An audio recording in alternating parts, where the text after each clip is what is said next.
So yun na nga mga si Papsi, good day sa ating lahat. So yan, may good news tayo mga si Papsi, no? At may na-receive akong text ni Grab Express na which is yung Grab Finance. At ito yung sinabi mga si Papsi, basahin na lang natin. Magandang balita ka Grab Luis dahil mataas ang ratings mo, isa ka sa mga piling driver na eligible maopera ng exclusive Grab Finance Cash Loan. How to? Step 1, buksan ang Grab Driver app. Step 2, pumunta sa incentive screen at i-click ang wallet. Step 3, mag-apply sa programa. Or pumunta lang sa link na ito, Grab Driver -wallet. Maaari kang mag-loan ng hanggang 11,000. Kung interesado, kumpletuhin lamang ang loan application hanggang February 18, 2024, 11:59 PM. Huwag kalimutan i-download ang latest version ng app. Please disregard this message kung ikaw ay nakapag-apply na. Papsi, yung iba masaya dito sa loan na to dahil yun nga, may instant na pera which is babayaran na lang nila kay Grab at magagamit nila to sa ibang bagay. Tapos yung iba naman, syempre, ayaw kunin yung loan kasi syempre loan yan, may si Papsi, babayaran mo pa din yan. So kung mabuti naman yung paglalagyan natin nung loan, edi okay lang. Pang business, pang maintenance ng motor, kaya kung may another expenses ka, okay lang din naman. Pero pag di mo na kailangan, may si Papsi, okay lang din naman na ipunin mo na lang may si Papsi. Kasi may ipon mo din naman yun. Yung iba, ayaw din naman na may iniisip na daily na binabayaran. Pero, hindi naman ganun kalaki may si Papsi yung daily na babayaran mo. Lalo pag palagi ka nagbibiyahe kay Grab car man yan, o kaya Grab Express, o kaya MC Taxi. Explain natin kung bakit ba ako nakakuha ng loan kay Grab Express, may si Papsi. So yan, may si Papsi, explain natin ba't tayo nakakuha ng loan kay Grab Express. Kasi based on my experience, may si Papsi, nakaloan ako nyan one time. Binigyan tayo ng basta medyo malaki yung binigyan natin, tapos yung daily mura lang, 70 pesos per day lang, good for 3 to 4 months may si Papsi. At hindi ako nag-grab masyado ng last year 2023, 1 year yun, hindi ako nag-grab talaga. Tapos bumalik ako January, mga ilang months pa lang, mga 2 months, binigyan na ako ng loan ulit may si Papsi, which is eto nga ngayon. Yung iba naman may si Papsi, mas malaki pa yung loan kaysa dyan. Kasi ang range ng loan ni Grab Express may si Papsi is piso hanggang 300,000. Depende kung magaling kang magbiyahe o kaya nakita niya naman yun sa income statistic mo kung talagang kaya mong bayaran may si Papsi. At saka hindi lang yun yung pinapaloan ni Grab. Basta yun yung alam ko yung cellphone, pero di ko na alam yung iba. Parang car loan din ata, nagpapaloan din sa mga Grab car. Tulad ng mga ibang delivery riders may si Papsi na nakikita ko is dala-dalawa yung loan, may cellphone loan, tapos loan cash, tapos loan cash, bale tatlo. Yung mga iba may si Papsi.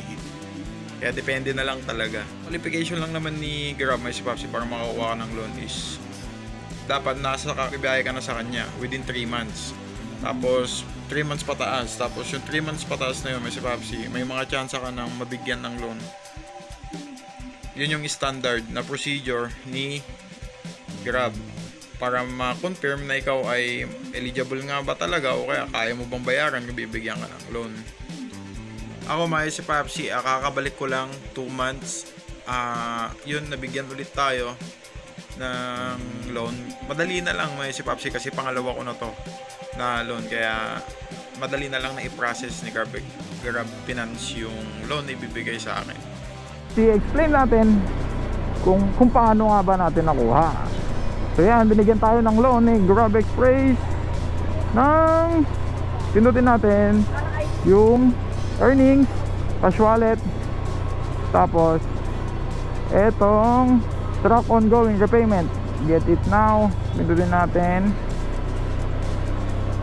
Tapos eto nga, binigyan tayo ng 11,161 may si Papsi.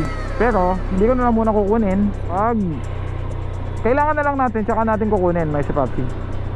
Pero kung gusto mo din naman kunin may si Papsi, punta ka lang sa Grab Driver app. Tapos pinutin mo yung earnings, tapos pinutin mo yung cash wallet, Tapos, pindutin mo yung track ongoing repayments or get another cash loan. Yan, re-apply mo kung gusto mo. Tapos, magano ka na, minimum of 2.5 pataas, may sa Papsi. Hanggang 11,161. Type mo kung magkano yung desire mo, which is kaya mong bayaran o kaya gusto mong i-loan. Example, 3,000. Continue natin. Tapos diyan makikita mo yung how long should the repayment period be. 120 days, 34 per day. Interest rate 3%, 6%, 0.04. So yan, yung daily mo 34.06 per day. So yan, mabawas na yan sa GrabPay, may sa Papsi. Pero kung gusto mo din i-adjust naman, pindutin mo lang, may 100 days, may 80 days, may 60 days. Nasa sayo na yun. So katulad yan, apply sana natin yan, 120 days. Continue natin. So yan, you receive 3,000 loan in cash wallet. Diretso na yan sa Gcash mo, may sa Papsi. Nandito na yung mga mode of payments. Tapos yung 3,000 magiging 4,000 plus sa loob ng 120 days. So, ganun lang kadali mga si Papsi. Kung once pipindutin ko na itong confirm and apply, may pipilapan ka lang dyan na form. Tapos, basic form lang naman yun na yung information mo lang sa application mo, yun lang din yun. So, pagkatapos mo nun, ipasa mo na. Tapos, segundo lang mga si Papsi, may-receive mo na yung loan. So, ganun lang mga si Papsi. Kung gusto mo mag-loan kay Grab. Pero kung mga delivery riders na Grab Express o kaya Grab Food dyan, na kailangan talaga mag-loan o kaya Grab Car, edi kunin nyo na kung kailangan nyo, may si Papsi. Lalo pag pang business nyo, pang paikot nyo, o kaya may iba pa kayong gastusin na kailangan ng bayaran, mga ganun, kunin nyo na. Pero kung hindi nyo naman kailangan, kung pang bisyo nyo lang, wag nyo na lang kunin. Kasi kayo din mahihirapan, may si Papsi. So, yun nga mga si Papsi. At sana may natutunan tayo. At pag-isipan nyo na lang mabuti kung ano nga ba yung decision nyo na gagawin nyo. So, yan. Sana nakatulong sa inyo itong video na to. So, lagi natin tatandaan na today's a day of the day. That every day is okay. So, hanggang dito na lang ulit mga si Papsi. Hanggang sa mga susunod na vlog natin. Good luck sa atin at ingat. Ride safe. Peace out.